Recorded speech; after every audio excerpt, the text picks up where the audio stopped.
البريسلت دي كانت سبب تخلي أكتر من بنت تعمل مصدر دخل ومن البيت، وبما إنها أكتر حاجة طالعة ترندي وشوفنا صفحات كتيرة قوي بتشتغل فيها، فتعالى أقولكوا هستخدم ايه. هستخدم خرز نمنم بيج، وفي بعض بنات بتقول عليه تفسيرة لولي عشان تكوني عارفة الاسم وانتي بتشتري. ده خرز نمنم ذهبي شفاف. بس في البداية كنت حابة أقول غلط بيحصل مع أكتر من بنت بتشتغل البريسلت دي، إنها بتستخدم كريستال مقاس 4. جماعة في تفاوت كبير قوي ما بين الخرز النمنم وكريستال مقاس 4، فبتطلع معاكي شكلها مش متناسق. الكريستال مقاس 3 هيخلي شكل الكريستال متناسق جدا مع الزهرة. هحتاج برضو 3 سنتي من سلسلة التطويل لون ذهبي علشان استخدمها في توسيع حجم البريسلت. ده اسمه خيط سنارة، وفي بعض الأشخاص بتقول عليه خيط نايلون. أنا هستخدم مقاس 0.30. ليه تحديدا 0.30؟ لأنه بيكون رفيع جدا، وده بيساعدني إن أنا أقدر أشكل الزهرة أو أقدر أشكل البريسلت بشكل كويس. ببدأ أخد 83 سنتي من خيط السنارة أو الخيط النايلون عشان هبتدي أشتغل بيها. أول حاجة هركب غطا الستوبر، ولكن بركبه عن طريق إن أنا أخد حباية واحدة من الخرز النمنم الذهبي واركبها في الخيط وانزلها بحيث تاخد المنتصف، يعني توصل لنص الخيط بالظبط زي ما انتوا شايفين.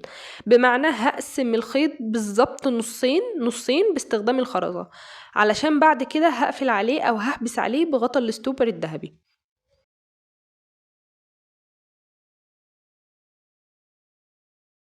خدت قطعة واحدة بس من غطا الستوبر الذهبي، وركزي معايا جدا في اتجاه تركيبها. احنا بنخلي بق السمكة، انا بقول عليها بق السمكة، بنخلي اتجاهها كده عندك انتي ونسحبها لحد تحت خالص. وكنا متفقين ان احنا هنخلي الخيط مقسوم نصين بالظبط باستخدام الخرزة. بعد ما قسمت الخيط وركبت الستوبر أصبح معاكي اتجاهين في الخيط، ألا وهو الطرف اليمين والطرف اليسار. أهم خطوة بالنسبة لك لازم تكوني متقناها هي حركة إكس. يعني إيه حركة إكس؟ لو عرفتي تشتغلي حركة إكس دي صح يبقى أنت خلاص أتقنتي الفكرة. بركب خرزة واحدة من اتجاه اليمين، واتجاه الشمال بركبها من فوق. ركزي من فوق، يعني لو ركبتيها من تحت مش هتطلع معاكي إكس. اليمين بنركبها من تحت، والطرف اليسار بنركبها من فوق بحيث تاخد معايا شكل اكس، ونسحبها لحد ما تنزل لتحت خالص او توصل لطرف الخيط او غطا الاستوبر. تاني حاجة بناخد واحدة من الخرز النمنم او التفسيرة اللولي البيج ونعملها بنفس حركة اكس. بصوا يا جماعة، حركة اكس باختصار شديد انت بتركبي الخرز عادي جدا بنفس الطريقة اللي انت بتشتغلي بيها من الاتجاه اليمين. الفكرة بقى في اتجاه اليسار ان انت بتدخلي الخرزة او بتدخلي الخيط في الخرزة، ولكن من فوق مش من تحت. بأكد تاني، من فوق مش من تحت. لما بيحصل ده بتاخد معاكي او الخيط بياخد معاكي شكل اكس، فبتبتدي تسحبيه لحد تحت خالص او لحد ما يوصل للبداية اللي احنا عملناها. اهم سر في البريسلت دي ان انت تكوني فاهمه ان هي متكونه من شكلين. الشكل الاول اللي هو الزهره، والشكل التاني البيضاوي اللي احنا بنستخدمه او بنكونه من خلال الكريستال. بين كل شكل بنفصل باتنين خرزه حركه اكس، واحده ذهبي وواحده بيج. انت كده خلاص فهمتي. الخطوة التانية بركب خرزتين في كل اتجاه وبسيبهم ينزلوا لحد تحت عادي جدا. ركزي معايا، انا ركبت 2 من كل اتجاه. هنا بقى هيكون العكس، لان انا هركب الخرزة دي في الاتجاهين مرة واحدة. فهماني؟ انا ركبتها في اتجاهين الخيط او طرفين الخيط مرة واحدة. يعني هنا في 2 و2، ومن ثم واحدة جمعهم هما الاتنين مع بعض بحيث جمعت الخيط مع بعضه. ركزي جدا. عند الخطوة دي أنا خلاص فاهمة إن معايا طرف يمين وطرف يسار. باخد آخر الخيط بتاع الطرف اليمين وبركبه في الخرزتين دول أصلا، بس مش بعدي في الذهبي، يعني مش بعدي في الخرز الذهبي زي ما انتوا شايفين بالظبط. آخر الطرف بتاع الخيط اليمين برجعه تاني، ولكن من تحت مش من فوق. ركزي في الاتجاهات جدا عشان ده اللي هيظبط معاكي الدنيا. انا موضحه ان انا عديتها او عديت طرف الخيط من تحت مش من فوق، وطبعا مش باخد الخرز الذهبي معايا وبسحبها. اوكي. وكذلك برضو طرف الخيط اليسار بعمل فيه نفس الطريقة، عن طريق ان انا باخد طرف الخيط بركبه من تحت في الخرزتين اللي انا ركبتهم ومش بعدي على الذهبي. الكلام ده كله علشان اكون نص الدايرتين بتاع الزهرة، بحيث ان انتي تظهر معاكي الشكل اللي انتي شايفاه قدامك ده، اللي هي زهرة كاملة ولكن ناقصها خرزة واحدة بس من فوق. هاقول لِك على سر يخلّيكِ تنفّذيها أسرع، إحنا لحد النقطة دي عملنا 5 خطوات، كونِك إن أنتِ قادرة تقولي إيه هُم ال5 خطوات دول، ده في حد ذاته إن أنتِ فهمتِ.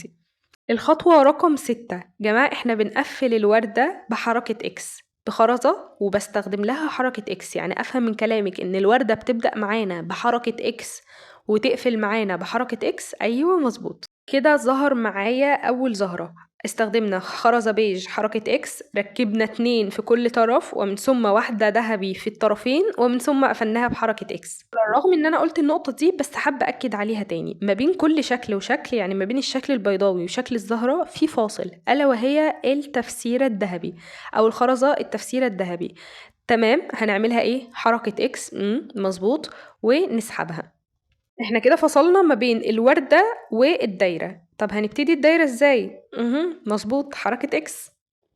هاركّب خرزة كريستالة دهبي من اتجاه، وهاركّبها عكس الاتجاه، فهتعمل معايا حركة X اللي اتفقت عليها من البداية، وفي كل طرف هاركّب واحدة نمنم دهبي، وواحدة كريستال، وواحدة نمنم دهبي، بمعنى إن أنتِ هيكون معاكِ 3 خرزات في كل طرف، نمنم، كريستال، نمنم. محتاجة أقفل الشكل، مين الشاطرة اللي هتقول لي بنبدأ الشكل إزاي وبنقفله إزاي؟ مضبوط، حركة X. أظن إن أنتِ كده أصبحت خطوات محفوظة بالتحديد معاكِ.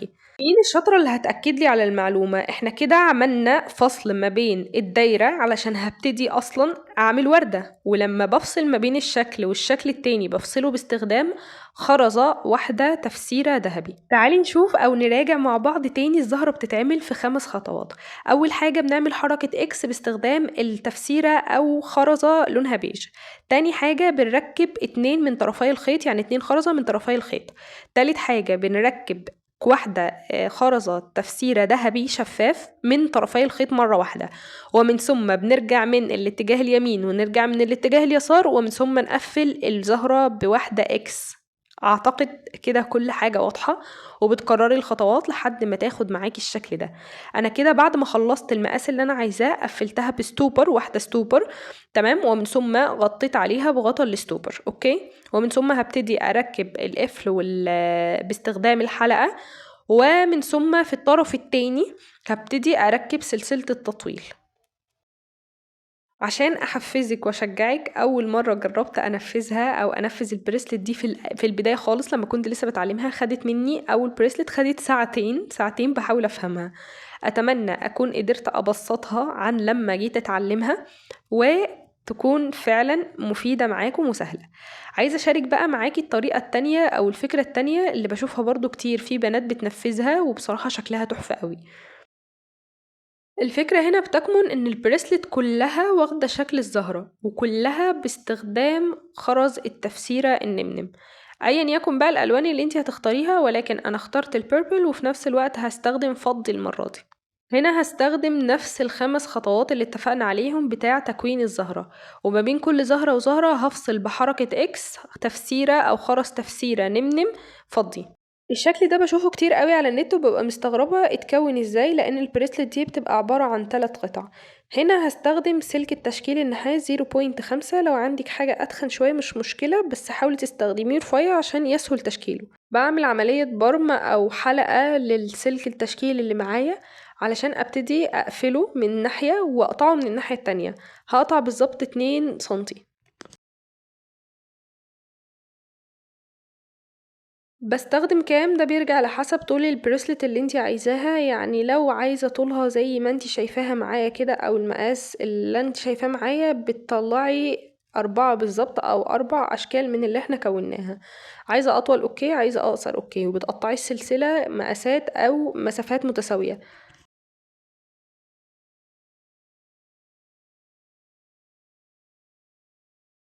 أما عن طريقة توصيلهم ببعض هي بتكون من غير حلقات، احنا بنوصلهم مباشر. يعني ايه مباشر؟ يعني اما باستخدام ان انتي تفتحي السلسلة نفسها او قبل ما تقفلي البرمة بتاعة النحاس ممكن توصليهم ببعض، يعني شوفي ايه الاسهل بالنسبة لك. بس هي الفكرة ان ما بيكونش فيها حلقة او حلقة وصل ما بينهم او زرد.